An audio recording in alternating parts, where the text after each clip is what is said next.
Daily current affairs 2026 ജനുവരിയിൽ അതിരൂക്ഷമായ കാട്ടുതീ മൂലം രാജ്യത്തിന്റെ പല ഭാഗങ്ങളിലായി അടിയന്തരാവസ്ഥ പ്രഖ്യാപിക്കേണ്ടി വന്ന രാജ്യം ചിലി. അടുത്തിടെ 2000-ലധികം പേർ കൊല്ലപ്പെട്ട ഭരണകൂട വിരുദ്ധ പ്രക്ഷോഭം നടന്ന രാജ്യം ഇറാൻ. ഇന്ത്യയിൽ നിർമ്മിച്ച ഗൈഡഡ് പിനാക്ക റോക്കറ്റുകളുടെ ആദ്യ ബാച്ച് ഏത് രാജ്യത്തേക്കാണ് കയറ്റുമതി ചെയ്യുന്നത്? അർമേനിയ. കേരളത്തിന്റെ മുൻ ധനകാര്യമന്ത്രിയായിരുന്ന കെ.എം. മാണിക്ക് സ്മാരകം നിർമ്മിക്കുന്നത് വെള്ളയമ്പലം, തിരുവനന്തപുരം.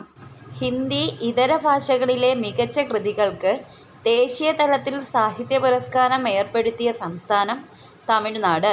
കേരളത്തിലെ യുവതീ-യുവാക്കളിൽ നൈപുണ്യ പരിശീലനത്തിൽ പങ്കെടുക്കുന്നവർക്കും മത്സര പരീക്ഷകൾക്ക് തയ്യാറെടുക്കുന്നവർക്കും പ്രതിമാസം 1000 രൂപ സാമ്പത്തിക സഹായം നൽകുന്ന മുഖ്യമന്ത്രിയുടെ പദ്ധതി connect to work. Kaziranga elevated corridor project ഉദ്ഘാടനം ചെയ്തത് നരേന്ദ്രമോദി. ഇന്ത്യയിലെ ആദ്യത്തെ open sea marine fish farming പദ്ധതി ആരംഭിച്ചത് നോർത്ത് ബേ.